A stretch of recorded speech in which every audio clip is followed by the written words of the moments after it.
Olá pessoal, tudo bom com vocês? Estamos iniciando mais um episódio do Pod 7. Seja bem-vindo, muito obrigado por todo o engajamento que vocês têm dado ao nosso início, desse projeto. A gente quer que continue aí bastante tempo. Aqui mais uma vez com o Reginaldo Barbosa e o Thomas Gonçalves. O homem aí tem um nome, viu? Tem um sobrenome. Thomas, a gente não está sozinho de novo, né? A gente nunca está sozinho. E dessa vez a gente está com alguém aí diferenciado. Posso dizer que já fui ovelha do homem?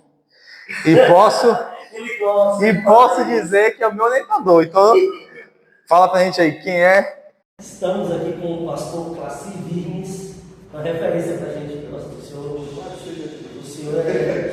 Não tem pessoal que faz fechado hoje. Não, mas o senhor é referência, pelo menos para quem está aqui na mesa, eu considero isso, né? Considero o senhor um polímata, alguém, aí o pessoal que está de casa, polímata é aquele que conhece diversos assuntos. No bom português, ele é aquele que é bom em tudo, tem capacidade para dialogar sobre tudo. O pastor Classi é graduado em Sistema de Informação, também graduado em Teologia, é mestre em Teologia Bíblica, mestre em Ciências da Religião e está no processo de doutorando em Novo Testamento pela Universidade Adventista del Plata, lá na Argentina, não é isso, pastor? Vamos lá. Seja bem-vindo, pastor. Seja bem-vindo, pastor. Muito obrigado pela paciência e por aceitar o convite. E hoje a nossa proposta é conversar um pouco sobre Paulo, mais precisamente sobre algumas interpretações que se tem a respeito de alguns escritos de Paulo, onde alguns classificam como misóginos, machistas, e é interessante que quem faz essa abordagem coloca toda a Bíblia dentro desse pacote, e muitas vezes também não fazem uma interpretação do que Paulo diz dentro do contexto, e infelizmente isso tem se propagado com muita força nas redes sociais. E aí, pastor, como o senhor é um especialista em Paulo, nós queremos aqui ouvir um pouquinho, estudar um pouquinho alguns textos. Eu destaquei alguns, o Barbosa aqui também tem alguns outros, mas eu gostaria que o senhor começasse comentando para a gente sobre o apóstolo Paulo, sobre essa sua referência em estudar o Novo Testamento, principalmente Paulo, nosso professor de epístolas paulinas. Tiveram que vontade. O semestre inteirinho, né? Estou ansioso por Apocalipse. Maravilha. Bom, gente, é um prazer estar aqui com vocês. Esse projeto acho muito bacana, muito válido que vocês estão fazendo. É uma alegria estar com vocês e com o público de vocês, né? Cada canal que surge, né, acaba atingindo uma fatia, né? Eu não sei exatamente qual é a fatia do público geral que vocês estão atingindo, mas fico feliz que vocês estão tendo essa penetração, esse alcance para certas camadas, tanto da igreja quanto da sociedade em geral, né? Eu comecei a estudar Paulo, o Novo Testamento para mim surgiu durante os anos estudando teologia, nesse período que vocês estão, né? Não que eu tivesse ido mal em hebraico, mas eu fui muito melhor em grego. É melhor do que hebraico. Então, e aí por conta talvez dessa facilidade um pouco maior com esta língua, eu acabei me enveredando pelos estudos do Novo Testamento, né? E no mestrado tive a oportunidade de estudar Paulo, estudei naquela ocasião o tema do santuário aplicado ao corpo nas epístolas de Paulo aos Coríntios, 1ª e 2ª Coríntios. E aí, a partir daí, por conta da prática docente e dos estudos, acabei indo me aprofundando, né? E faz alguns anos que ensino Paulo aí para o pessoal. Minha abordagem, eu já rompi um pouco aí, talvez, com os meus queridos mestres. Eu me interesso, especialmente para vocês que estão na graduação, me interessa mais que vocês entendam o grande pano de fundo todo, e depois os livros vão ajudar a aprofundar naquelas partes que vocês têm mais necessidade. Como eu disse para vocês, né, o doutorado, às vezes a gente tem uma disciplina para Efésios, uma disciplina para Romanos, né? E aqui na graduação a gente talvez não tenha tempo para ver uma disciplina para 13 cartas fora a vida do cara, né, e tal. Mas falando especificamente sobre Paulo, Paulo é um um dos mais, se não o mais importante teólogo da igreja primitiva, né, o maior missiólogo da igreja primitiva e provavelmente o maior pastor da igreja primitiva. Então, Paulo, do ponto de vista dessas funções mais eclesiológicas que a gente usa na igreja, né? Então, Paulo uniu aí, né, a teologia, o cuidado pastoral e a missão. Ele era o homem no primeiro século para essas coisas. Obviamente, os apóstolos tinham uma importância muito grande, foram eles que começaram a espalhar a mensagem de Jesus no primeiro século. Mas Deus deu a Paulo a tarefa, se a gente pudesse assim dizer, de explicar para o público gentil o ministério e as implicações do que Jesus veio fazer. Se a gente lê Atos, por exemplo, né, logo ali em Atos 9, quando Deus chama Paulo, ele diz: você vai ser enviado para o gentil, você vai para lá para pregar para ele. Então, talvez por conta da força do seu chamado, Paulo acabou escrevendo muito para tentar explicar essa fé, que tinha raízes judaicas para o mundo gentil, né? Obviamente, eu também entendo que Deus olhou para as qualificações que Paulo já tinha quando chamou, né? Enquanto Saulo ainda, né? Quando a gente vê ali em Filipenses o que Paulo era, né? Então, Paulo fez curso superior em Tarsis, que é na cidade universitária. Paulo estudou em Jerusalém, né? Era um erudito, era um fariseu de fariseus, né? Aos pés de Gamaliel, né? E ele era um cidadão romano, né? E ele não era cidadão romano porque comprou a cidadania, ele era de nascimento.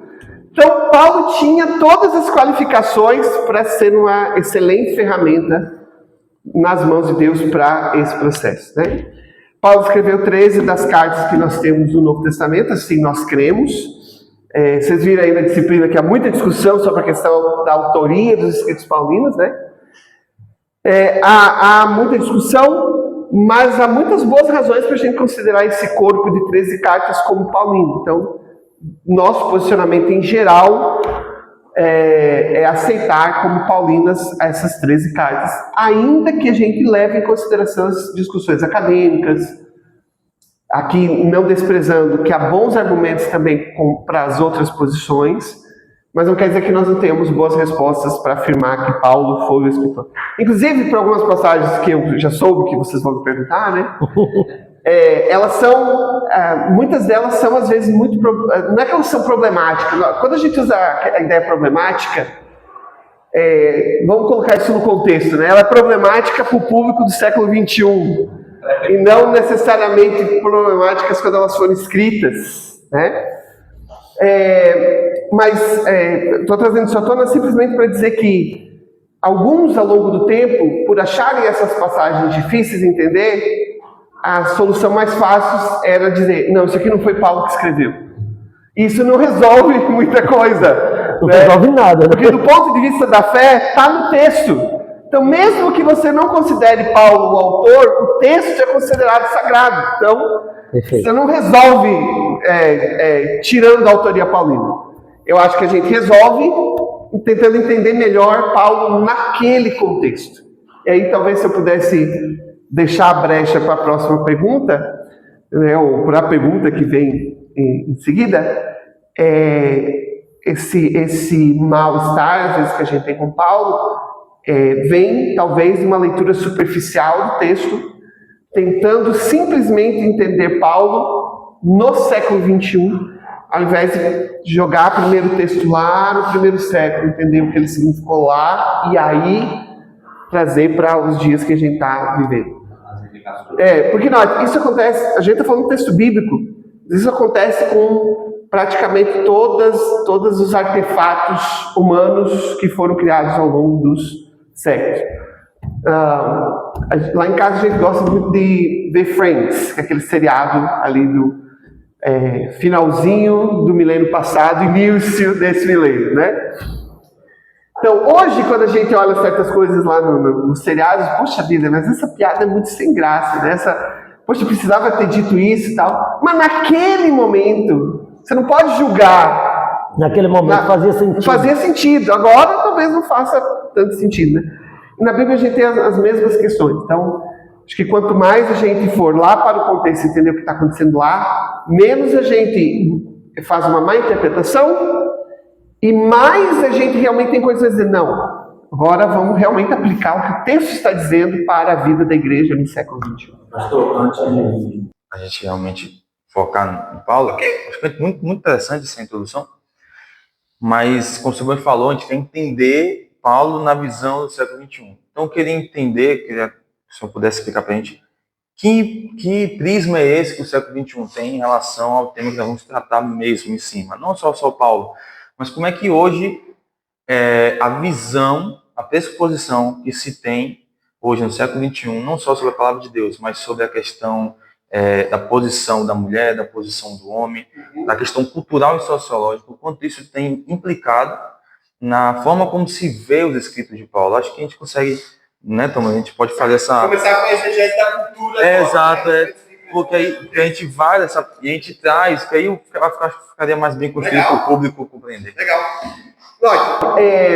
Especialmente na virada aí do século XIX, do XX, e aí por todo o século XX, especialmente depois do pós-guerra, das grandes guerras, você tem alguns movimentos na área da filosofia, na área da linguística, o pessoal fala da virada linguística, né?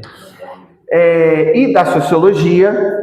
Todas essas coisas acabaram impactando grandemente a cultura em geral. E essa é uma coisa interessante, o Thomas falou aí, né, aqui, acho que foi nos bastidores, né, a gente conversando aqui. Tem muita coisa que a gente ouve aqui, é tão boa que a gente queria que chegasse lá. Olha que interessante, a maior parte da maneira como as pessoas pensam hoje, pensando agora, nesse dia de hoje, ela foi pensada 20, 30, 40 anos atrás por alguém lá na universidade. Então, a gente não pode ser, assim, incauto de pensar, não, isso é coisa que está só lá no mundo das ideias, ninguém pensa assim. As ideias que são cozinhadas na universidade, elas vêm pela cultura, pelos objetos culturais, pela literatura, e vem uma hora mudou, né? Uma hora fica acessível, né? As pessoas pensam assim, elas passam a pensar assim, né? Então essas ideias foram cultivadas nesses campos do saber e chegaram aqui. Então, pensando nessa questão da masculinidade, da feminilidade, especialmente da questão da mulher, né? Então você tem aí, do ponto de vista só da história, né? Você tem as três ondas do feminismo, né? Começando com o surgimento como movimento, inclusive cristão, né? Passando aí por essa segunda onda, quando tem a revolução sexual da década de 60 e tal, e essa última onda agora, pegando aí pensadoras como Bell Hooks e outras, né? Também no contexto, porque aí esse movimento feminista, né, ele também é fruto que vem lá dos movimentos de libertação, e eles desembocam também em questões identitárias, não só da mulher, mas do negro, do indígena, da mulher, que é o feminismo latino-americano, ele já junta a questão do pós-colonialismo e tal, essa questão toda. Então, o que nós temos hoje? No geral, há uma grande crítica ao cristianismo sobre o seu posicionamento histórico com relação ao papel da mulher, não só em casa, quanto na sociedade em geral. E essa crise vem... gostei muito de aprender com o professor Daniel Lins, né, quando a gente fala pós-cristão, né, falando da crise, né? Então, esse posicionamento pós-cristão vem muito na onda de que esses movimentos, para o bem ou para o mal, eu imagino que esse é um aspecto positivo e não negativo, eles escancararam certas incoerências, abusos e problemas na aplicação e na interpretação de certos textos bíblicos para a condição da mulher. Inclusive o fato de nós quatro aqui do sexo masculino vamos agora discutir essa questão estudando o texto do homem, já é um reflexo dessa questão toda. Mas eu vou fazer uma alusão aqui ao que eu ouvi o Tom Hanks, o ator, falando sobre uma questão e vou aplicar o que está acontecendo aqui. Alguém questionou ele porque ele faz o papel de um homossexual no filme Filadélfia.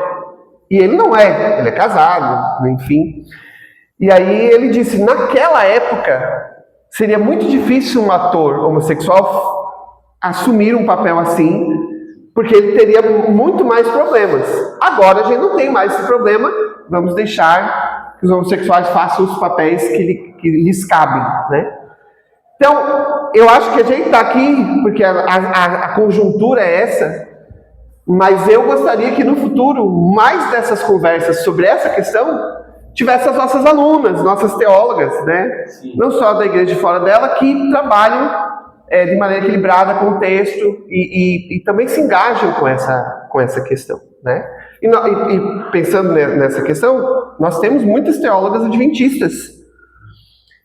Não só, e aí quando eu falo teólogas adventistas, não é só gente que se formou fora, gente que se formou no Brasil, gente que se formou aqui no nosso seminário. Inclusive agora tem, né? 3 alunas aqui. Nós temos 3 alunas aqui, é um grupo ainda muito restrito, muito pequeno, mas a gente está abrindo um caminho para que elas continuem tendo voz. Mas voltando à conjuntura, então, tudo que, mesmo que superficialmente, soe como uma imposição, como uma cerceação dos direitos da mulher, da sua voz, do seu lugar, de colocá-lo em pé de igualdade com o sexo masculino, é visto com suspeita, é visto com asco, é visto como retrógrado e assim por diante. Então esse é o contexto que a gente vive nos nossos dias. Então alguns textos de Paulo lidos superficialmente podem levar a essa conclusão. E aí, já estabelecendo um princípio hermenêutico, se a gente pudesse pensar assim, pense, Paulo escreve no 1º século. Tá? A primeira coisa a levar em consideração é que Paulo está dialogando com opressões ou situações ou questões culturais dos seus dias, que tem um reflexo ainda no nosso dia, mas a configuração não é exatamente a mesma. Mas acho que a segunda as outras 2 considerações que eu queria colocar aqui são mais importantes ainda. A primeira Paulo não era um doido varrido, que uma hora dizia uma coisa, outra hora dizia outra. Então, normalmente, qualquer texto que a gente leia, qualquer objeto cultural nesse sentido, uma história em quadrinho, um filme, uma música, a gente parte do princípio da coerência. A pessoa está tentando dizer alguma coisa.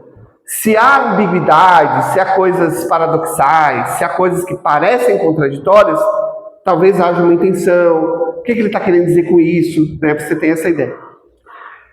E a terceira coisa que acho que para mim é mais importante é que nós entendemos que esse conjunto de livros que nós chamamos de Bíblia, apesar de terem sido escritos em momentos diferentes da história do mundo, eles são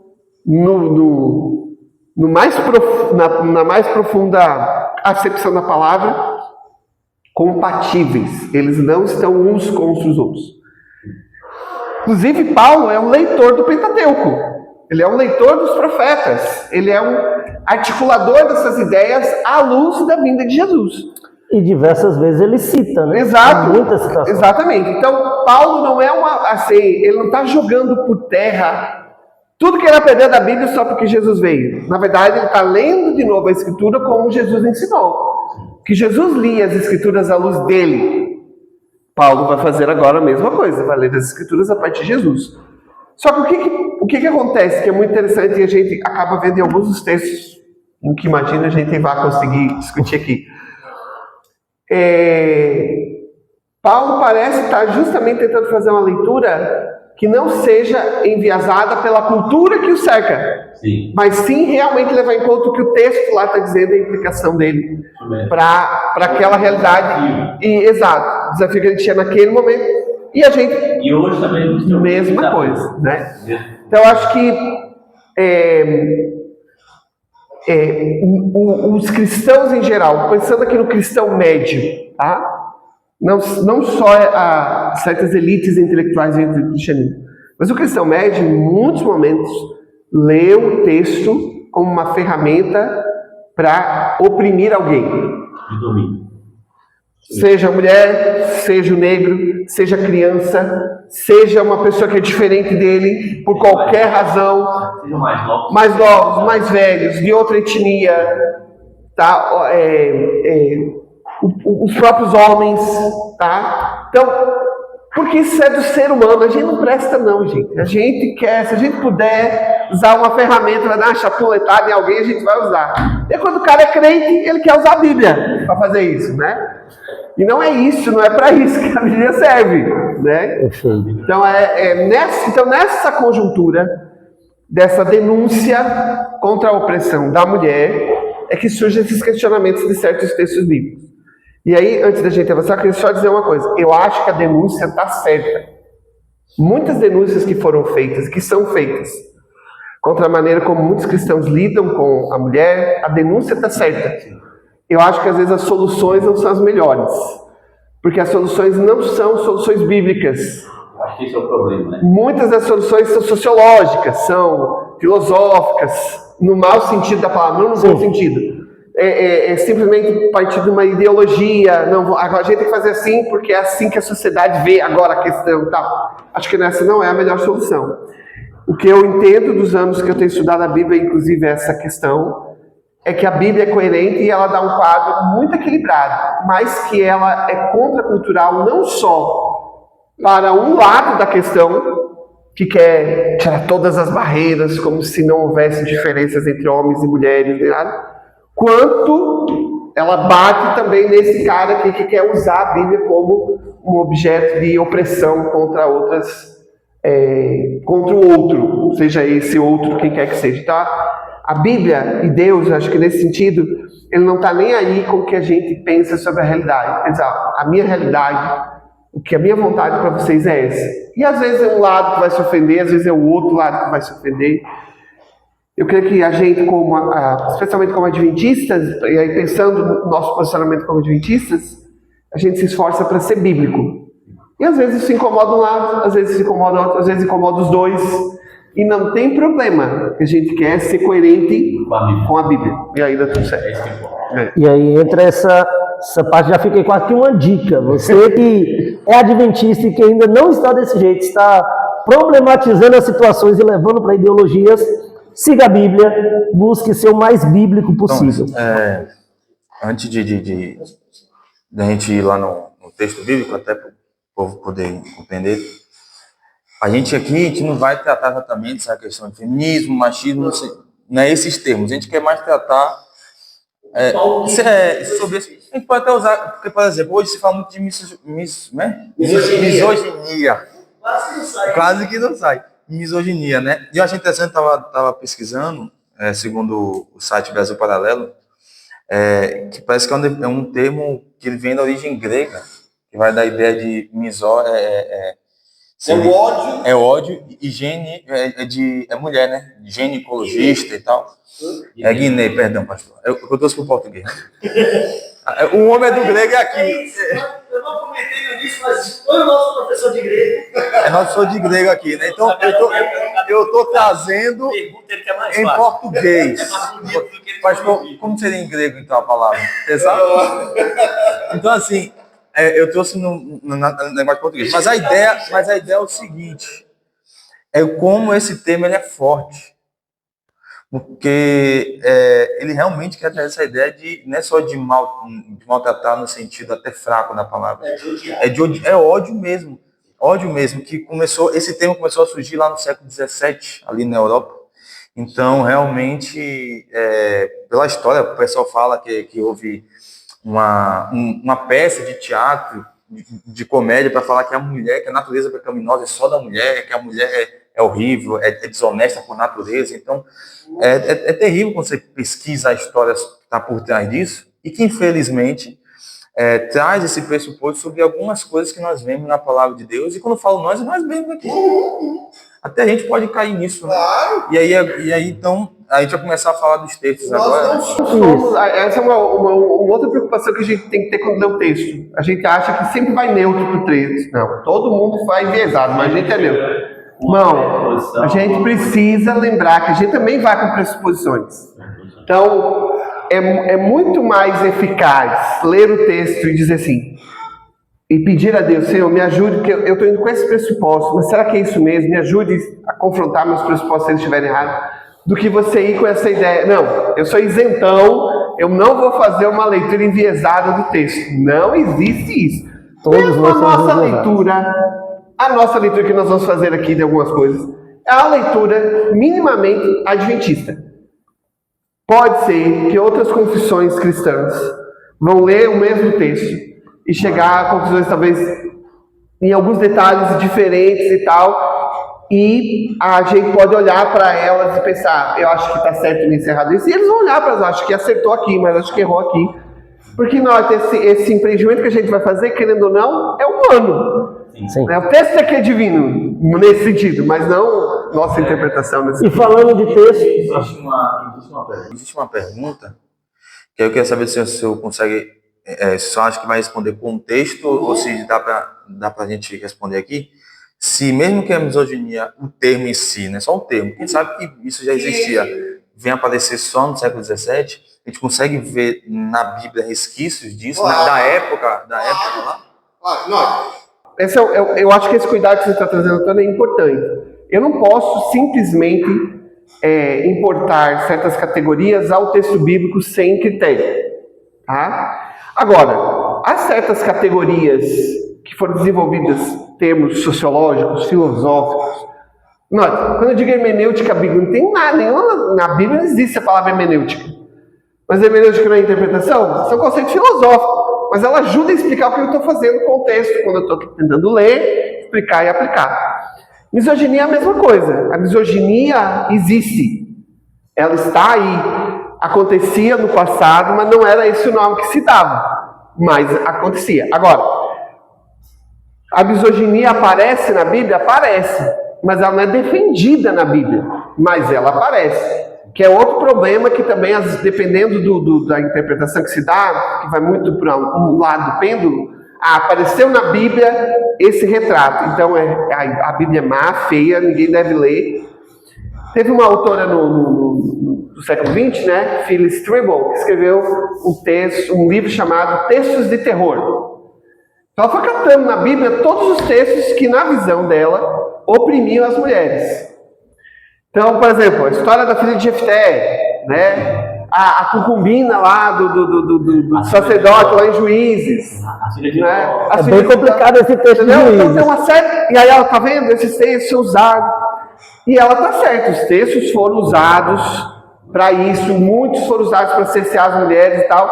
Mas note, não quer dizer que se o texto está lá, que a Bíblia está concordando com o que está acontecendo. Sim. Está narrando o que aconteceu. Porque às vezes a importância da gente também prestar atenção dentro da estrutura literária. Exato. Existe aquilo que é descritivo, existe aquilo que é prescritivo. A gente precisa saber separar. Eu não gosto muito dessa categorização por uma razão. A Bíblia é prescritiva. Do início ao fim. E acabou. O que acontece o que é que a Bíblia prescreve? Para que situação? Se é a mesma que estava acontecendo lá, se é a mesma que está acontecendo aqui. Qual é o princípio que está em ação aqui? A gente não tem a situação, mas tem o princípio. Como é que esse princípio se aplica? Acho que a categorização prescritivo e descritivo, ela não resolve, porque a narrativa é descritiva, mas ela está tentando dizer alguma coisa. Sim, ela sempre vai te dar uma coisa. Vou dar um exemplo da narrativa aí da mulher da concubina lá do Levita, que está no finalzinho do Juízes. Vocês podem... Último capítulo. Né? É onde surge os famosos filhos de Belial. Exato. Não é? Note, tem toda a narrativa, né? O Levita tem a concubina, aí ele vai se hospedar, aí os caras querem violentar ele, aí o hospedeiro diz que é para pegar a filha e a concubina, aí no fim só a concubina é colocada para fora, ela é violentada, estuprada, depois ela é esquartejada e tal. Você lê aquilo e diz, meu Deus, por que isso está na Bíblia? Mas tem dois textos que molduram essa narrativa. A história começa assim, nesse tempo não havia rei em Israel. Aí conta toda essa loucura, aí lá no final diz assim, nesse tempo não havia rei em Israel, cada um fazia o que bem queria. Então o ponto da história, note, tem uma coisa que prescritiva nessa história? Tem. Quando não há liderança, divinamente instituída, uma liderança que preza pela Bíblia, a tendência da sociedade é virar um caos. Inclusive uma sociedade que se dizia teocrática, que Deus é que comandava. Então, quando não há liderança instituída, vira o caos. Então, a questão é que essa história não está dando carta branca para os homens fazerem o que quiser com as mulheres. Está justamente fazendo o contrário. Está dizendo, olha, tá vendo? Quando você não observa a Torá, dá nisso aqui, ó. Então, a narrativa é prescritiva, se eu for usar essa categoria. Sim. Mas ela não está prescrevendo o que você talvez ache que ela está prescrevendo. Ela está querendo dizer alguma coisa, ela está querendo dizer, é assim que tem que andar. Mas um é narrativo, o outro é pela lei. No caso de Paulo, são ordens apostólicas, né? E assim vai, né? Nesse sentido. Professor, começando com o texto. Que foi o meu texto? Que eu fiquei. Ele te fez sofrer? Não. Eu cheguei a um ponto, amigos, que eu falei assim: eu não quero mais mexer com o texto, isso deve ser suficiente, eu quero dar mais. Nossa, muita discussão. Texto de 1 Coríntios. Vamos lá. 1 Coríntios 11. Que é o famoso texto que, pelo que eu estudei, a palavra principal que mais se repete é que é cabeça. Kefalê, cabeça. A questão aí é que Paulo usa para falar sobre homem e mulher. E no verso 3, o famoso verso 3, vai trazer que Cristo é o cabeça do homem, o homem é o cabeça da mulher e Deus é o cabeça de Cristo. Aí depois Paulo começa a falar sobre os homens, depois ele vai falar sobre as mulheres, e que as mulheres, principalmente na questão da ordem de criação, né? Porque quem veio primeiro é o homem e não a mulher, não foi o homem feito da mulher, mas a mulher feito, enfim.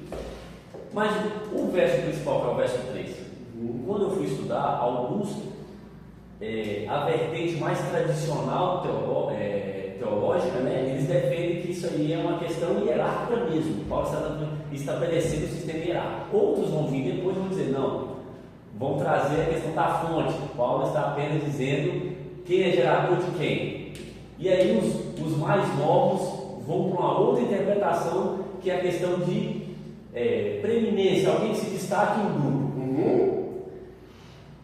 Como o senhor interpreta esse texto, o de 11:3, dentro dessa período, do verso 2 até o verso 16?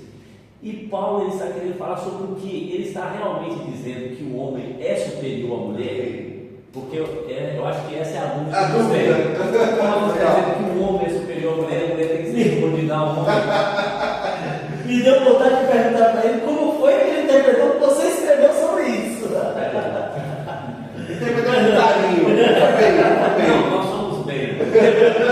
Depois que eu fui identificar algo que ao longo da conversa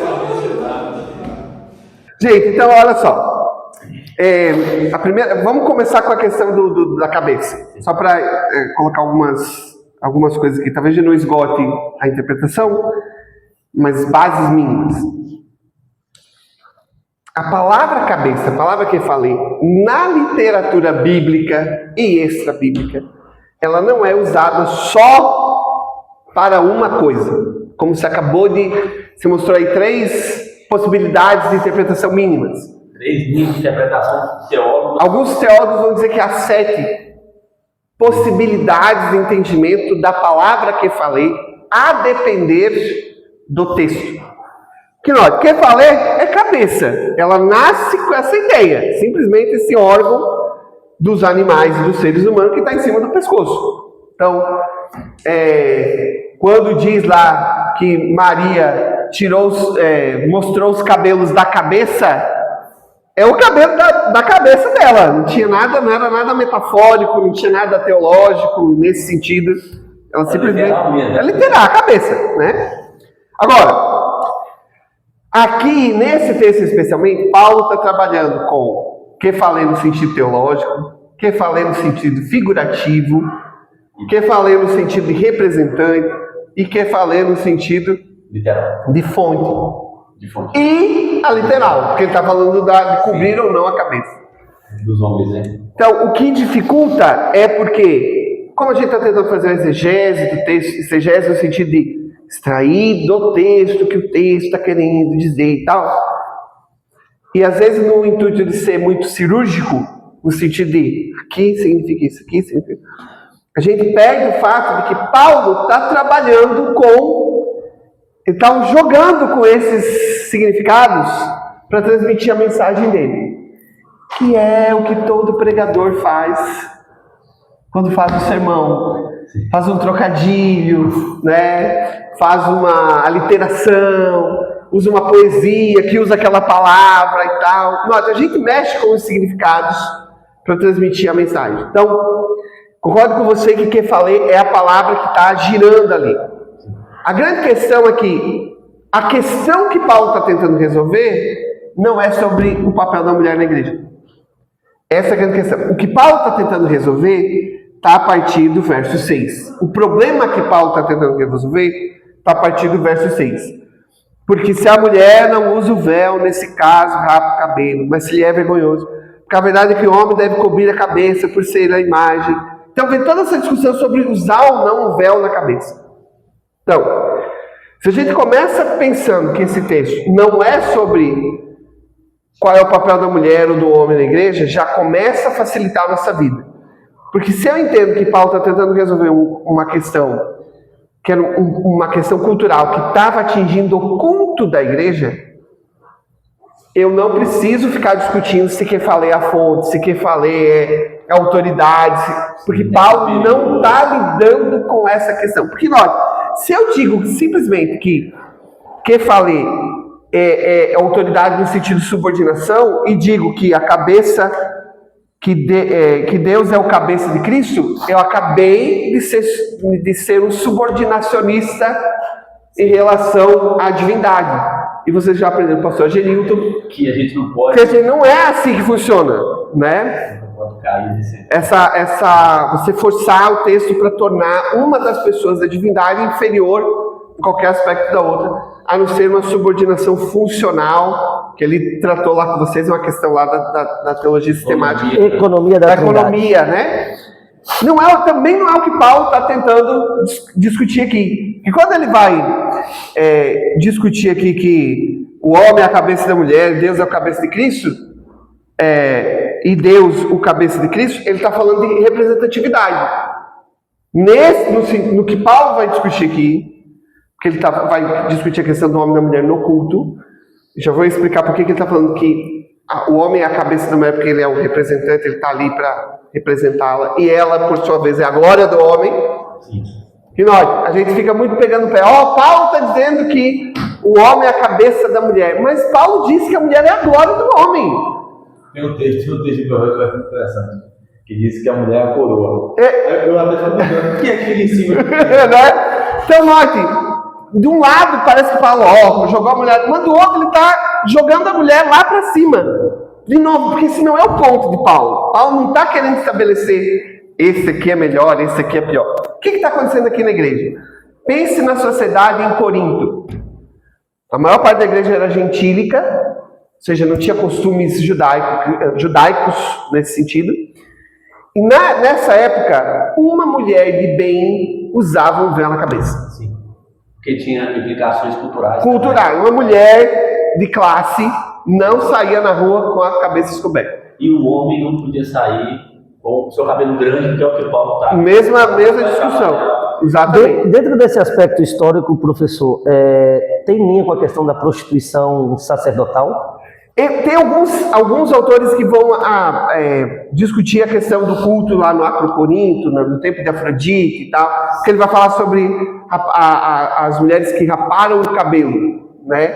Muito provavelmente eram prostitutas no tempo da prostitutas, talvez o nome forte, então, é prostituta, mas era prostituição cultural, não é a prostituição como nós entendemos. Não era por fins monetários, era por fins de adoração. Também implicava no fim monetário, mas não era causa maior. O contexto não era esse, né? Era mais de adoração e tinha também, pelo que eu estudei, tinha uma questão sexual também muito forte que influenciava principalmente. Sim, no culto de Afrodite, claro. O cabelo, principalmente dos homens. pareciam de mulher, então o cabelo ele tinha uma representação muito forte. Isso, exato. Por isso que ele fala para os homens, não deixe o cabelo crescer, vocês têm que estar sempre com o cabelo curto.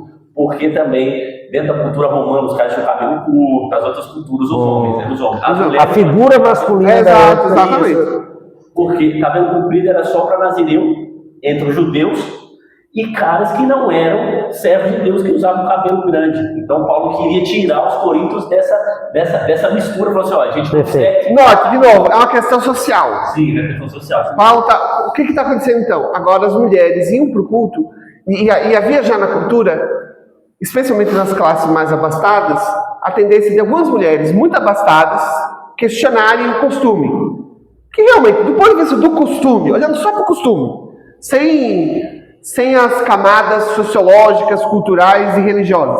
Você cobrir a cabeça ou descobrir, não diz nada se você está adorando ou não a Deus, ou se você é uma mulher, pensando aqui na questão cultural da época, se você é uma mulher de bem ou não. Isso é uma visão da cultura.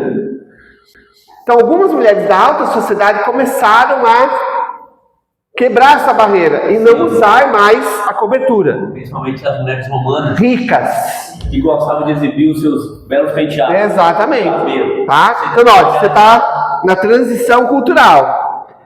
O que estava acontecendo? Qual é o problema que vai acontecer agora aqui no culto? Paulo não está nem discutindo. Apesar de ele traz à tona, mas ele não está a questão da honra e da vergonha, que é o assunto que ele está tratando aqui, ele nem está tratando da mulher que desonra um marido só. Porque, note, uma mulher cristã, ou seja, uma mulher de bem, vai à igreja com o cabelo descoberto. As pessoas veem, como assim? Essa mulher se diz religiosa e anda na rua, vai para o culto sem usar o véu. Aí, o que as pessoas começavam a dizer do marido dela? Ixi, esse aí casou mal. Ou seja, começava a desonrar o homem. Isso é uma questão cultural. Mas Paulo toca nessa questão muito tangencialmente, porque a grande questão de Paulo não é a vergonha que a mulher está trazendo para o marido. É a vergonha que as mulheres estão trazendo para a igreja. Isso mesmo. Então, o que Paulo está discutindo? Não faça algo que culturalmente, na cultura que você estiver vivendo, traga opróbrio para a igreja. Ou seja, as pessoas não vão entender o que você está fazendo. Então, vou usar um exemplo do lado masculino, só para você entender o exemplo feminino aqui. Na nossa subcultura adventista, a barba do Aleph, a barba que a gente usa, ela só pode ir mais ou menos até esse tamanho aí. Se ela começar a encompridar, ela começa a ser mal vista. Isso mesmo. Ela começa por uma série de questões, às vezes as coisas mais bestas da face da terra, mas ela não é bem vista. Não há nada de errado em usar uma barba grande. Nada. Talvez até na cultura brasileira em geral, ninguém vê nada errado. Mas na subcultura adventista, no padrão de qualidade, isso é visto com maus olhos. No padrão de qualidade adventista. Então, os nossos irmãos não deixam a barba crescer, que nem inclusive os nossos pioneiros. Os pioneiros tinham a barba no umbigo. Ontem a gente estava comentando sobre isso, que apareceu uma postagem do Cevada Pop falando sobre o comprimento das barbas. Exato. E eu perguntei para o meu me diga aí quem é que tinha a maior barba. E podia ser pastor adventista, né? Mas olha, a cultura mudou. Agora, na nossa cultura não é mais bem visto. Então, não é porque a nossa liberdade está sendo cerceada, não. A gente é um ser social, a gente quer ser aceito. E a gente vai lidar com pessoas que talvez não pensem exatamente como a gente. Então, se isso aqui está criando uma barreira entre eu e aquela pessoa, eu vou tirar ou minimizar para não criar essa barreira e deixar aqui tranquilo. É a mesma coisa que Paulo está pedindo aqui. Irmãos e irmãs, vocês vão para o culto, não torne o culto um problema de polícia. Porque é de escândalo, né? Porque vocês estão trazendo uma barreira desnecessária ao evangelho nessa cultura. Criando um problema à toa. Então vamos trazer de novo a pergunta que vocês fizeram antes. E agora, isso é prescritivo ou é descritivo? É prescritivo. a prescrição de Paulo é: não permita que certas tendências culturais se interfiram no culto da igreja. E note, se a gente pensar num culto, estou falando, eu imagino que muitos dos que vão ouvir a gente aqui estão na nossa cultura adventista. O culto dos nossos pioneiros, como as mulheres iam ao culto, os homens iam ao culto, lá em 1844, é a mesma coisa que a gente faz hoje? Note, a cultura mudou. Mas o princípio que Paulo está destacando aqui é: não traga opróbrio à igreja pelo seu comportamento, só porque ele é socialmente aceito. Pode ser que a igreja ou a própria cultura ainda não vejam com bons olhos isso aqui. Então, vou trazer a arte só porque acho que ela diz esse princípio de uma maneira bacana. Tem um lugar que ela diz assim: a gente não deve ser ela está falando de moda, inclusive. Ela diz assim: a gente não deve ser o primeiro a adotar a moda, nem o último a entrar. O que ela está dizendo? Só porque é moda, inovou e tal, não precisa. Agora, se a pessoa olha para você e acha que você está vivendo há 50, 60, 70, 80 anos atrás, alguma coisa está errada com você. Você está tentando se diferenciar pela questão errada. Ah, não, mas eu me visto como os pioneiros. Irmão, isso não diz nada sobre você. O máximo que diz é que você quer chamar a atenção para você mesmo, sem usar certos adereços. Olha que interessante, porque normalmente quando a gente fala sobre a nossa vestimenta e tal, um dos princípios que a gente usa é justamente esse: não seja chamativo. Você quer ser sóbrio, né, e tal. Mas note, se eu usar hoje, ir para a igreja, com terno da década de 70, boca de sino, a gravata larga desse tamanho, 3 botões, você olha para aquilo e diz assim: rapaz, tá vendo aquele cara lá? Claro, você está chamando atenção para você e não está usando nenhum adereço proibido. Então, Paulo está lidando com essa questão. Então, quando eu penso nisso, Paulo não está lidando com a questão do homem superior ou inferior, nada disso. Na verdade, o que está acontecendo aqui? Vamos agora pensar no pano de fundo do que o texto está dizendo. Eu vi que ele chama a atenção dos dois. Quem é que está no culto? Quem é que está no culto? O homem e a mulher. Isso, o homem e a mulher. Paulo tem prescrições para o homem e para a mulher, para eles se comportarem no culto. Mulher não faça aquilo. Não, está todo mundo no mesmo culto. Ele traz ordenanças para os dois. Exato. Homem, não faça isso, siga desse jeito. Mulher, não faça. Porque aqui tinha um problema, aqui tinha outro. Mas o problema geral ainda é o mesmo. Sim. Como é que a gente vai cultuar juntos sem causar escândalo? E também algo assim, muito, muito interessante que eu vi no texto, é que ele chama a atenção de você sempre vai honrar alguém. Você precisa ficar atento no que você faz, porque alguém vai ser honrado na sua maneira de viver. E aí ele termina essa período no verso 16, diz assim: se vocês quiserem discutir, tranquilo, mas sabe que a igreja não tem esse costume, nem Deus. Exato. Não faz parte da nossa cultura isso aqui. Exatamente.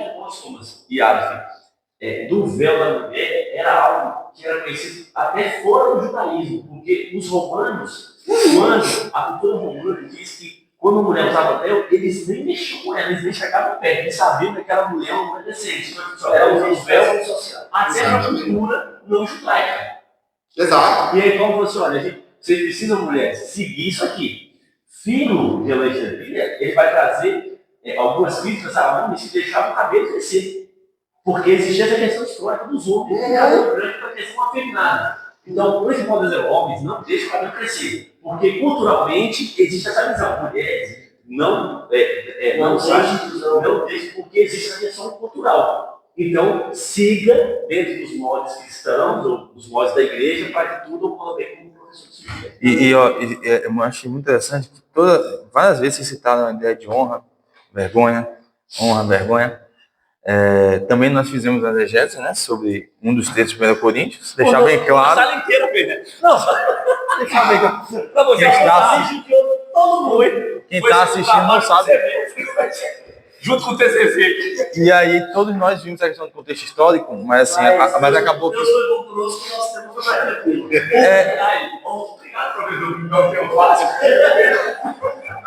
Só que o contexto histórico é o mesmo, porque se baseava no mesmo remetente e do mesmo local, né, destinatário. Então, assim, é interessante sempre se citar essa questão de honra e vergonha, porque até o nome, tem um erudito no Novo Testamento, um nome bem difícil, me corrija, eu tenho certeza que sabe me corrigir, porque eu vou falar errado. Bem, o Iterington terceiro. Esse negócio aí mesmo. Você ficou prego. Igual, assim. Idêntico o que ele falou. O começo e o final são Ele vai falar que existia naquela época, a estrutura social dela se baseava tanto na questão judaica quanto greco-romana.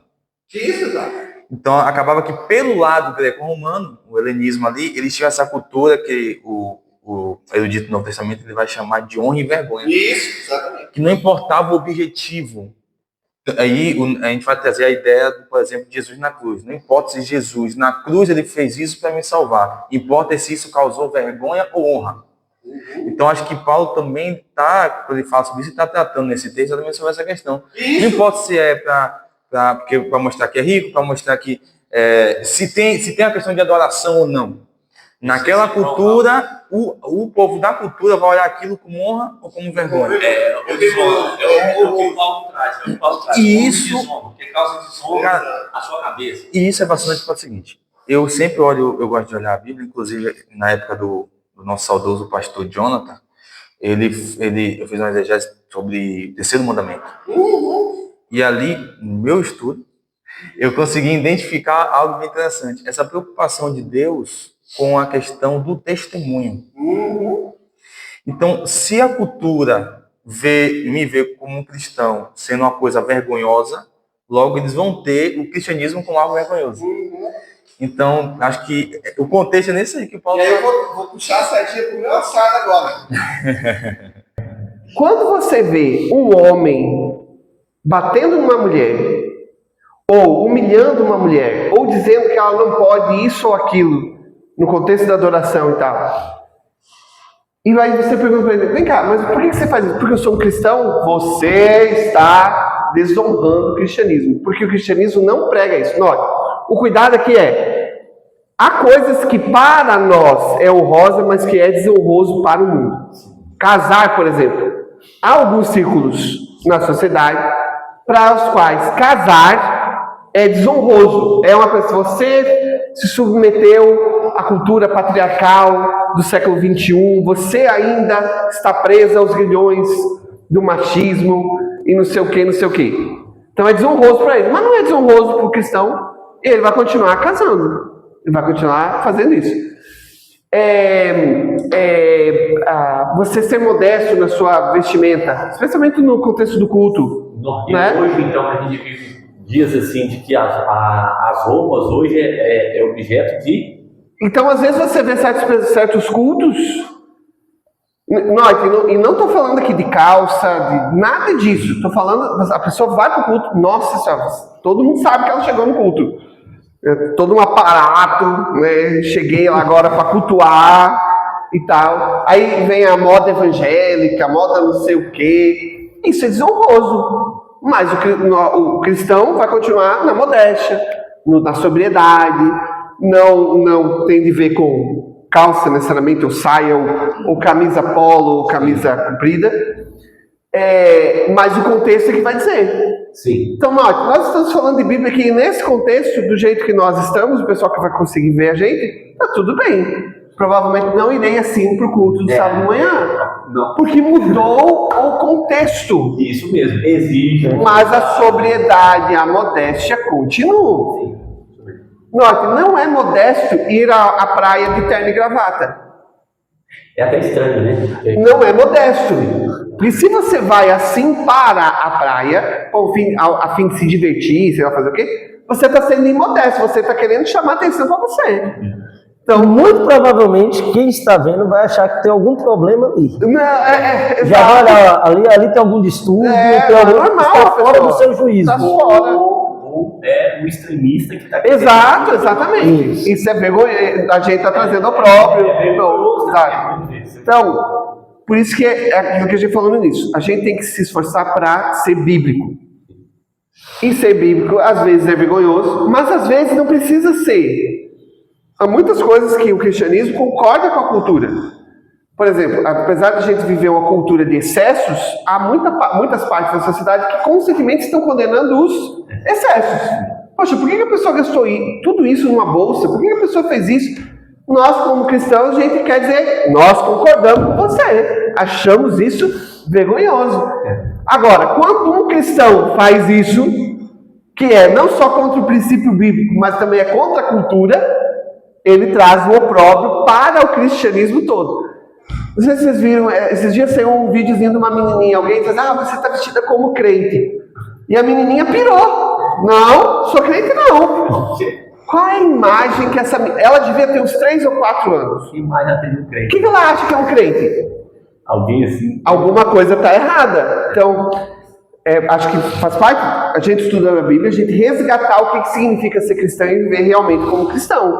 Para nosso comportamento, nossa vida, não trazer o opróbrio que Paulo está tentando evitar nesse texto aqui. Professor. Agora vamos a uma das pastorais. Vamos lá. Vamos para 1 Timóteo. Esse é o texto. Agora eu quero ver. É ótimo. Isso, eu tinha planejado entrar em 1 Coríntios 14, no entanto, acredito que toda essa explanação de 1 Coríntios Vai aparecer aqui. já supriu, e também a problemática de 1 Coríntios 14 vai aparecer em 1 Timóteo 2, versos, Vamos lá. precisamente 11 e 12, que são as duas polêmicas. O mestre Cartas Paulinas. Jesus amado. Professor, Vamos lá. o capítulo 2, do verso 8 até o verso 15, Sim. Paulo também, pelo título, né? Falando do culto público. Isso, que aqueles que organizaram a Bíblia colocaram lá sobre o culto público. Sim. Só que no verso 11 e o verso 12 traz uma figura de linguagem que dá a entender a questão da submissão da mulher. Que Paulo vai dizer no verso 11, né? A mulher aprende em silêncio, com toda a submissão. Verso 12, e não permite que a mulher ensine, nem exerça a autoridade de homem, e esteja, porém, em silêncio. E aí? Paulo aqui está anulando o direito universal que a mulher tem de fala, de ensinar, de expressar sua opinião. Será que ele está violando o artigo 5 da emenda, que é o direito de opinar, de falar? Deixa eu problematizar ainda um pouco com a sequência dos versos, né? Sim. Porque Primeiro, depois ele vai entrar dizendo a partir do verso 13. Porque primeiro foi formado Adão, depois Eva, e Adão não foi iludido, mas a mulher, sendo enganada, caiu em transgressão. E aí, nos ajude, pastor. A culpa de tudo é da mulher. Porque existe uma brincadeira entre alguns homens de que tudo é culpa da mulher. Quem mandou? Você vai tomar um desgraçado, né? Então vamos lá, vamos para o contexto. Por que Paulo está escrevendo isso a Timóteo?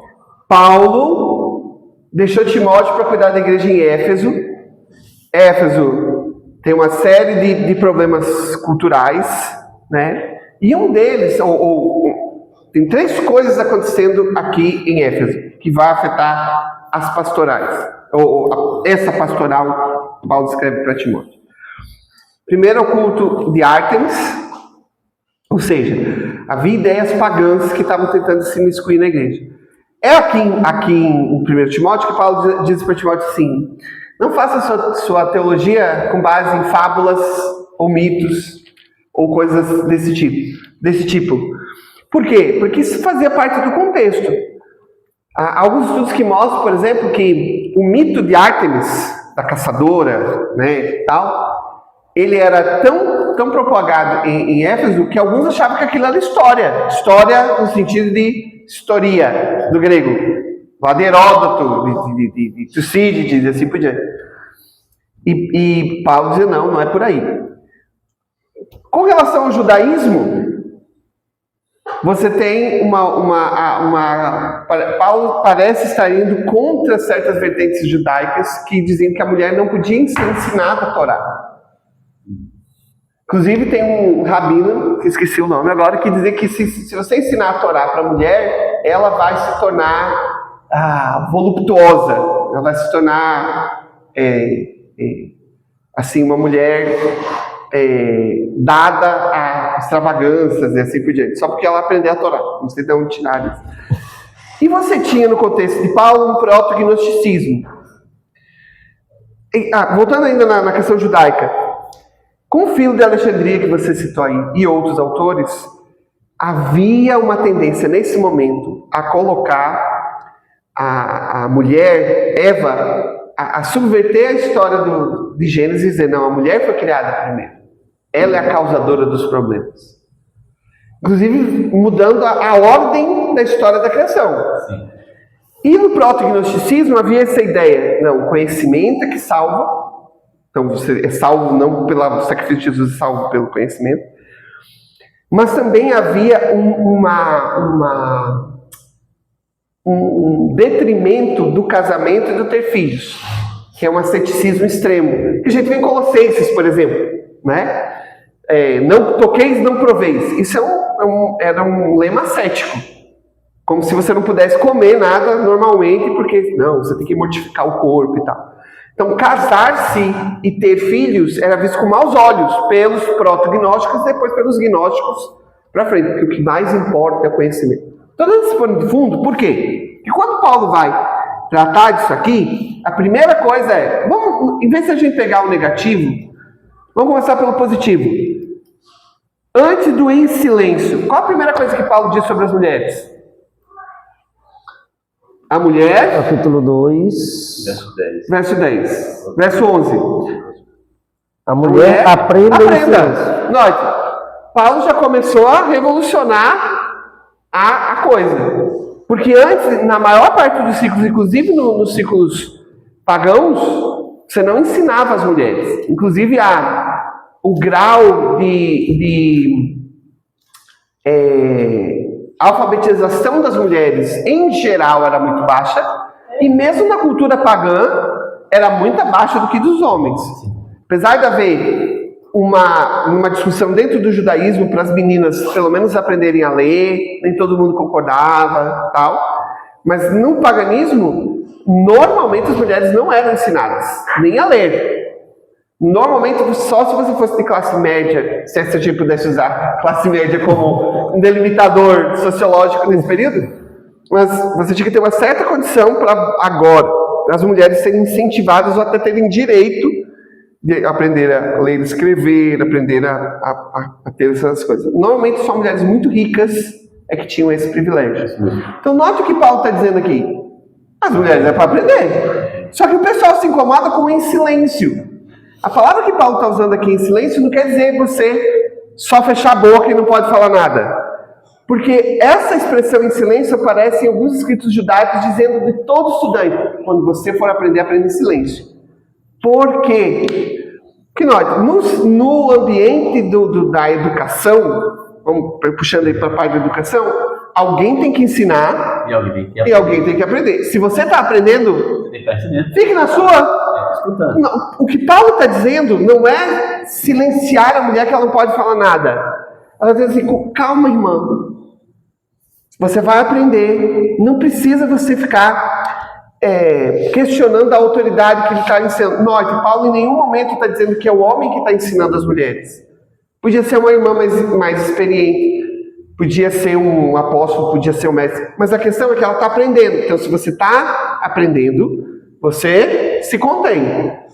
Quando você tiver aprendido mais coisas, que você estiver na posição de ensinar, agora é a sua vez de se expressar. Então, o conselho que Paulo está dando aqui para aprender em silêncio não é que ele é um conselho que só as mulheres precisavam receber. Qualquer pessoa precisa receber esse conselho. Mas por que Paulo estava dando esse conselho aqui nesse momento? Havia em Éfeso, e a gente sabe isso por outros momentos da carta, havia certas heresias que estavam tentando se imiscuir na igreja. Os falsos profetas, não, os falsos mestres, que Paulo vai citar várias vezes aqui, eles faziam o que muito herege faz hoje nas igrejas, não só na igreja adventista, igrejas em geral. Onde é que eles vão? Eles não podem pregar porque o pastor e os anciãos não deixam. Ele não pode ser professor da escola sabatina, porque o pessoal já conhece. Onde é que ele vai? Na casa. Ele vai lá botar areia, né, no que as mulheres estavam aprendendo. Então, Paulo agora está dizendo, olha, quando você for aprender uma pessoa que presta, ouça o que ele está dizendo, não vá simplesmente querer trazer essas ideias contrárias ao cristianismo, só porque você está aprendendo, não. Ou se você está aprendendo, então ouça. E aqui, com toda a submissão, mesma coisa. Se você está na posição de aluno, você se submete a quem está na posição do professor. Por que Paulo está se referindo às mulheres? Porque os falsos mestres provavelmente estavam achando caminho para dentro da igreja através das mulheres, lá na casa.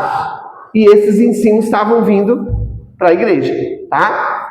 Agora, não permito que a mulher ensine nem exerça autoridade de homem. Então, a primeira coisa aqui, por que Paulo está dizendo que não era para a mulher ensinar aqui? Paulo, primeira coisa que a gente tem que fazer, Paulo, de novo, partindo daquilo que a gente falou no início, Paulo não está tentando ser incoerente, uma hora dizer uma coisa, outra hora dizer outra. Deixa eu... Em 2 Timóteo 3, no verso 6, Paulo vai falar dos males da corrupção dos últimos dias e diz: pois entre esses se encontram os que penetram sorrateiramente nas casas e conseguem cativar mulherzinhas sobrecarregadas de pecado. Você poderia esse verso encaixar? Isso, exatamente. Esse é o contexto do que estava acontecendo naquela época. Então, Paulo não permite que a mulher ensine se ela está com o ensino errado. Esse é o problema de Paulo. Como ele não permitiria um homem que estivesse ensinando errado. Em Éfeso, esse era o problema. Então, note, o ensino de Cristo, né? Como pode um cego ensinar outro? Exatamente. O conselho de Paulo aqui na situação era para a mulher, mas o princípio é qual? Se você está trazendo uma ideia que é contrária ao cristianismo, aqui não é seu lugar. Eu já acho que vocês já me ouviram falando em sala de aula. A igreja é um lugar de celebração. Ela não é um lugar de discussão. A discussão a gente faz aqui, que é o contexto acadêmico, o contexto do simpósio, que é o contexto de uma mesa, de um colóquio. Vamos discutir as ideias. É numa assembleia da associação geral, que agora você tem essas questões da igreja teológicas. Vamos discutir aqui, todo mundo orando, estudando o assunto. Beleza. Mas na igreja não é lugar de a gente ficar... Rapaz, eu tive uma ideia aqui que a gente deve... Não é o momento, não é o lugar. Paulo está falando sobre isso aqui. E a expressão exercer autoridade, ela é problemática, porque a autentel, que é o verbo que é usado aqui, é interessante. Ele só vai ter o significado de exercer autoridade lá pelo 3º ou 4º século. Nesse momento, autentel significa exercer influência. Em alguns contextos significa matar alguém. Autentel é usado assim: você assassinou a pessoa, você é autentel, você matou a pessoa, tá? Então, normalmente esse exercer autoridade aqui, a exercer autoridade do homem, na verdade é usar a influência para o mal como um homem faria. Ou seja, Paulo está dizendo, você mulher que está aprendendo errado, não é seu lugar você usar essa influência para tentar colocar os ensinos errados dentro da igreja. E aí vem a divagação aqui sobre... A divagação não, a razão bíblica que Paulo dá sobre a criação, certo? Então, primeira coisa. Quando Paulo diz porque primeiro foi formado Adão e depois Eva, o que Paulo está dizendo diferente aqui? Nada. A ordem da criação. Paulo está simplesmente mostrando a ordem da criação. Agora pega o contexto histórico que eu acabei de dar para você. Ora, se tinha gente que estava tentando mudar a ordem da criação simplesmente para culpar a mulher, Paulo está dizendo, ei, na Bíblia quem é criado primeiro? E aqui não tem nenhuma questão de hierarquia. Paulo usa a mesma expressão lá em 1 Tessalonicenses 4, quando ele fala dos mortos que ressuscitam. Ele diz o quê? Primeiro os mortos e depois nós os vivos. Quer dizer que os vivos são menos importantes do que os mortos que ressuscitaram? E também, no verso 14, ele vai dizer que o homem não foi iludido, a mulher. Sim, eu já vou chegar nesse ponto. O que eu quero mostrar aqui é que quando Paulo diz primeiro esse e depois esse, ele não está estabelecendo hierarquia, ele está dizendo uma ordem temporal. Primeiro Adão, depois Eva. Está na criação, na história da redenção. Paulo está falando sobre a volta de Jesus. Primeiro os mortos ressuscitam, depois os vivos são transformados. Quem é mais importante? Ele só está dando a ordem dos eventos. Agora, o ponto de Paulo é esse que você está trazendo à tona aqui, Reginaldo. Porque o Paulo vai puxar Eva como um tipo, um modelo de alguém que é enganado e leva o engano para outras pessoas. Esse é o ponto de Paulo.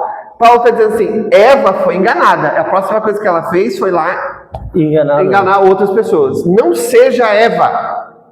Nesse contexto, Paulo está dizendo para a mulher, porque é por lá que os falsos mestres estavam tentando entrar. Sim. Mas eu também posso ser Eva. Eu também posso estar tentando introduzir um erro dentro da igreja. Ser enganado eu e começar a levar esse engano para outras pessoas. Então, o ponto de Paulo não é para... Aqui ele está tentando resolver um problema no contexto, porque eram as mulheres que estavam sendo atingidas por esse problema. Mas esse problema pode acontecer com qualquer ser humaninho sobre a face da terra. O conselho de Paulo é: não seja Eva. Você é enganado e depois você vai lá enganar os outros. Inclusive eu costumo dizer que Eva tem muito mais desculpa do que Adão. Porque Eva foi enganada. Adão não foi enganado, irmão. Totalmente consciente. Adão Ele sabia o que estava fazendo. Ou seja, o homem desde a criação é um nó cego, como diz meu querido mestre Pastor Gondim. O homem é um nó cego. Olhar que é mais difícil. Que é mais difícil. Agora, eu quero terminar aqui resolvendo a questão de que todavia será preservada através da sua missão de mãe. Aqui a nossa tradução está atenuando, algumas traduções dizem será salva, porque ali o verbo que está sendo usado é sozo, que é o verbo para salvação, em grego. O problema aqui está nesse através aqui, na preposição que é usada ali. Lembra que eu falei que em alguns ciclos protognósticos ter filhos, casar-se e ter filhos era um problema, era visto com maus olhos? A melhor tradução desse texto aqui, de tudo que eu estudei, não é que a mulher vai ser preservada através da sua missão de mãe. Verso 15. A mulher será preservada na sua missão de mãe. Ou seja, se ela tiver filhos, ela não está fazendo nada errado. Sim. Como os protognósticos estavam dizendo. Porque você não podia ter nem sexo, muito mais procriar. Como você vai procriar? Você não pode, porque você vai contra que o conhecimento que é mais importante, esse corpo é mau. Como é que você vai criar um outro corpo aqui para sofrer e tal? Paulo está dizendo assim, irmã, se você quer ter filhos, vai dar tudo certo, Deus vai continuar com você, mesmo tendo filhos. Ou durante o seu ter filhos. As dores. De novo, remetendo à criação. Dores você dará. Porque quando Deus diz à mulher que ela em dores terá filhos, a gente vê isso, está vendo? É uma maldição. E o fato é uma consequência do pecado. Mas olha como isso soou para o primeiro casal. Se a gente for lá para Gênesis, você vai ter filhos. A morte não vai... aquela missão que eu dei para você lá de multiplicar, ela vai continuar. Você vai ter dores, mas vai continuar. Você vai... Então, não é que Gênesis 3 não seja pesado. É pesado, é maldição. Mas mesmo no meio da maldição, Deus está dando vislumbres de esperança. Quando ele dá a maldição para a serpente, ela vai dizer o quê? Mas o descendente vai matar você. Né? Para a mulher, você vai ter dores, mas você vai ter filhos. Para o homem, você vai ter que suar, mas a terra você não vai morrer. Você vai comer. Então, você tem esse aspecto que é tétrico e que tem que ser levado em conta, mas Deus está, olha, nem tudo está perdido. O meu plano está sendo levado em conta. Então, de novo, este texto não pode ser usado para diminuir as mulheres. Até porque, quando você olha o próprio Paulo, em outras das suas cartas, aqui eu vou aludir a outras das cartas de Paulo, e o relato da igreja primitiva, note, Quando Apolo vai pregar em Éfeso, e começa em Corinto, e começa a pregar o batismo de João. Quem é que vai ensinar para ele que ele está errado? Priscila e Áquila. Vem cá, meu filho, que você está errado. Senta aqui. Vamos dar uma aulinha. Em Romanos, Paulo diz, olha, Fibe, ou Febe, né, que a nossa tradução diz, né? Febe, Júnias, que é uma mulher. Os evangelhos, apesar do pessoal, os evangelhos são muito machistas, a primeira pessoa que contou que Jesus ressuscitou foi uma mulher. E quem acompanha Cristo durante o seu processo de crucificação? Assim, São as mulheres. e São as mulheres. Como João, mas as mulheres estão aos pés ativos como os evangelhos. Eu aprendi isso com o Dr. Flávio Souza, que é professor na FAP. Eu acho que a sacada dele para mim foi fabulosa. Vocês já leram Atos? Sim. Tem um monte de apóstolo que morre, né? O Tiago é o principal mártir dos apóstolos, né? Estevão também é. Mas Tiago morre, né? Decapitado, aquela loucura toda. Quantos apóstolos foram ressuscitados?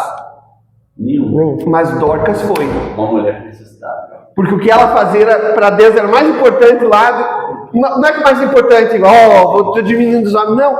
Mas note o cuidado que Deus teve com o ministério dessa mulher. Que eu imagino, inclusive o impacto dela era tão grande, não é só que ela fazia benfeitorias, né? Fazia roupas e tal. Nesse processo, o que ela estava fazendo? Contando do Jesus que ela cria para as pessoas.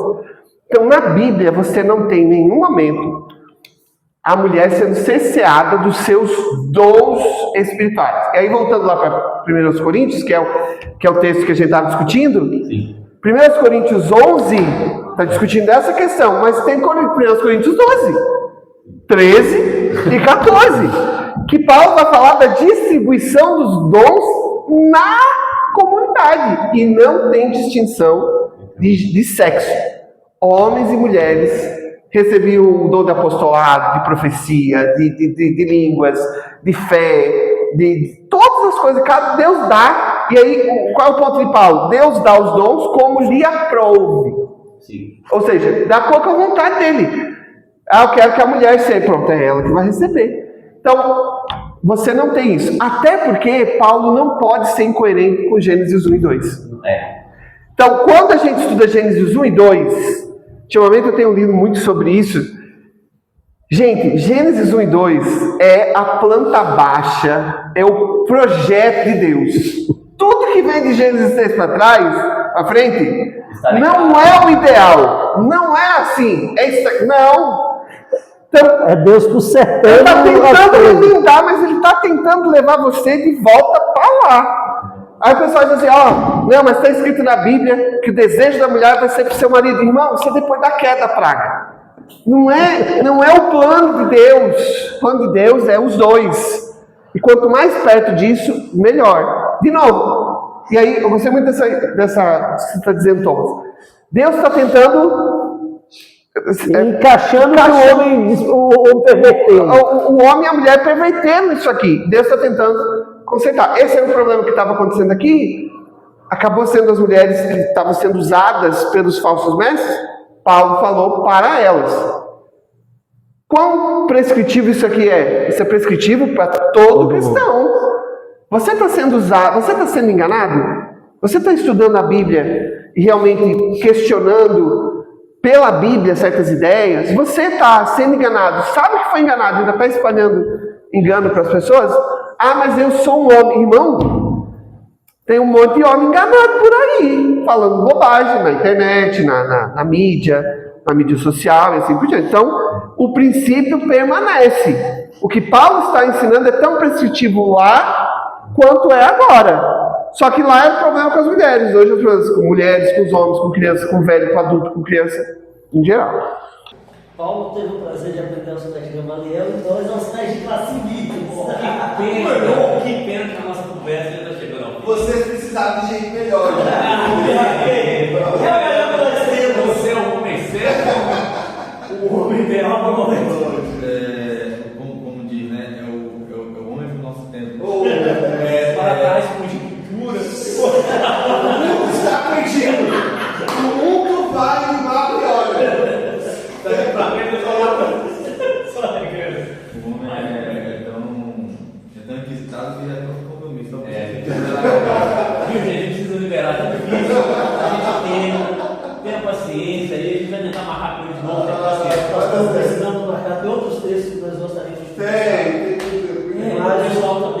nosso horário. Colocar lá os textos assim que a gente gostaria que fosse. Você conversasse um pouquinho sobre isso, né? Boa sugestão, pessoal. Coloquem nos comentários textos do Novo Testamento que vocês gostariam que nós pudéssemos conversar. E se não for Paulo de Apocalipse, nós temos outros professores. Nós temos. Se for do Velho Testamento, a gente arruma. O Jonas não está mais. Mas, irmão, você, pastor Israel, pastor Everton.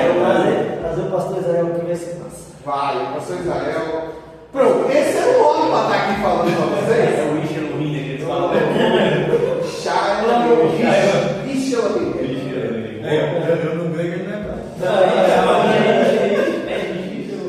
Pastor, muito obrigado. Foi um prazer. A gente ainda queria falar de Colossenses, mas não dá tempo. Mas eu já fica aqui E Efésios 6, a nossa lá. próximo semestre. A gente marca. Vamos tentar marcar para a gente comentar sobre mais alguns textos. Legal, vai ser bom. Mas eu tenho certeza que foi muito enriquecedor para quem está assistindo. Principalmente, como já tínhamos comentado em off, né? Nem sempre chega esse nível de informação nas igrejas locais. A gente entende todas as decorrências disso, como falei, nós não conhecíamos, vou falar de mim, né? Eu não conhecia nenhum de vocês, professores de teologia, antes de chegar aqui, e acredito que a maioria dos nossos irmãos também sequer sabe da existência de vocês. E a ideia do podcast é justamente que essas informações cheguem. Conseguimos abordar 2 textos. Uau! Rapaz, 1h30, tudo isso. 1h30. Eu faço muito jeito. Não, mas os detalhes do texto. Os detalhes. Eu tenho certeza que quem assistir, no momento em que ler novamente esses textos, vai ter uma visão completamente diferente do que tinha antes de assistir. Então nós agradecemos a disponibilidade, todos os ensinamentos. A gente ainda tem o próximo semestre de Apocalipse. Será nosso professor de Apocalipse, confere que não precisa do Senhor. Não, vai dar tudo certo. Não, amém, uma diretiva. Agora eu gostaria de pedir para o senhor que o senhor olhe para essa câmera aqui e faça suas considerações finais. O que o senhor acha de mais relevante da nossa conversa? Fala direto ao membro que está lá na igreja, Ok. vai estar assistindo isso aqui. Aquele meu museu lá em Cabrobó. Um abraço para os irmãos de Cabrobó. Os pastores que eu soube, que já foram pastores lá, excelentes pastores que ficaram na igreja. A gente Queridos irmãos, eu acho que algumas coisas ficam de tudo que a gente estudou aqui e que a gente continuamente tem passado aqui para os nossos futuros pastores e para a igreja em geral. A gente tem que se apegar de novo à Bíblia. Há muita incursão da cultura na igreja. Não estou falando aqui de questões de perfumaria, né, de aparência. Questões mais profundas, ideológicas, questões teológicas, que acabam se infiltrando na igreja, e como nós não temos o filtro da palavra para dizer o que é certo e o que é errado, a gente acaba descambando para isso. No contexto do que a gente está conversando aqui hoje, há muitas ideias